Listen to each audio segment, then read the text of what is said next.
Magandang araw na naman pong muli sa inyong lahat mga ka-vlog, boss, idol, regular viewer, silent viewer at kasama na rin po ang lahat ng mga OFW. Ang gagawin ko naman po ngayon ay magmo-modify po ako ng ilaw po na signal light dito po sa tail lamp. Itong bumbilya po na to ay pag minsan gumagana po siya, pag minsan hindi, lalo na po pag umiinit na yung puwitan nito.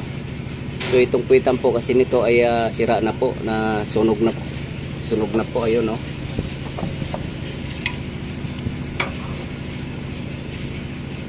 Ayan po itong sentro po na yan. So sunog na po yan. Yan po yung karamihan na problema po ng ganitong klaseng mga ilaw. Ito po, kahit hindi po siya sira itong bumbilya na to, so dahil po yung pinaka terminal niya doon sa loob ay tostado na po. So once na uminit na po siya ay mawawala na po yung liwanag ng bumbilya na to, kasi nga po hindi na po sapat yung kuryente na pumapasok dito. So ang gagawin ko po dito ay mayroon po akong mga nakalinya na po dito na wiring. Lahat po yan naka-ready po yan pag nagkaroon po ng problema itong mga bumbilya na yan. So i-modify ko na po siya. So ganun po yung gagawin ko. So ito po yung ipapalit ko. Yung loob lang po nito na LED, yung po ang ipapalit ko dito. Bali gaganyan ko po siya. Ayan. At tatakpan ko naman ito. So parang original pa rin siya, dahil nakatago po siya.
So lahat po ng mga bumbilya na to, pag sakaling nagkaroon po ng problema yung puwitan, so magiging ganito na rin po.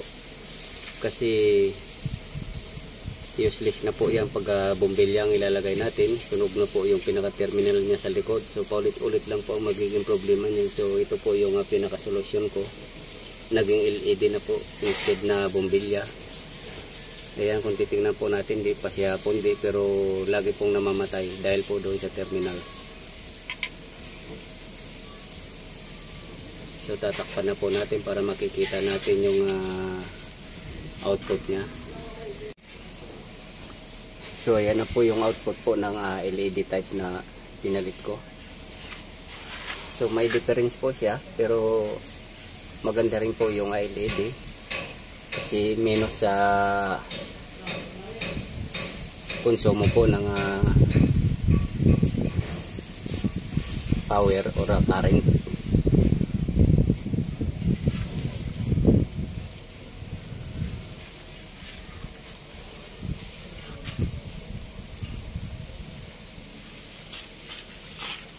So ito po yung original. So ito naman po pag nagkaroon ng problema ay papalitan ko na rin po yan. Since okay pa po ay hindi ko siya pwedeng palitan. So hintayin ko na lang po na masira rin yung ano niya.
Kadaan ako bro, sandal.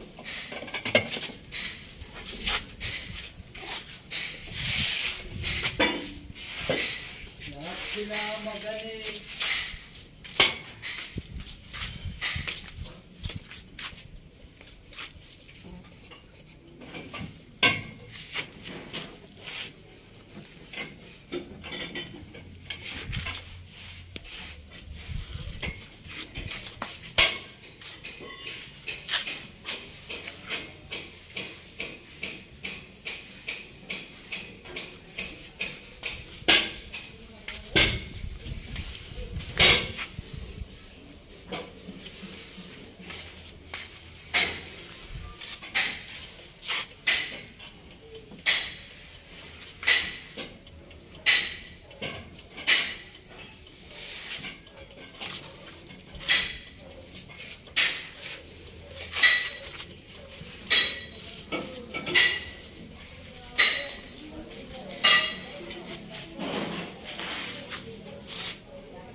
So ayos na po yung mga signal light, lahat po operational siya.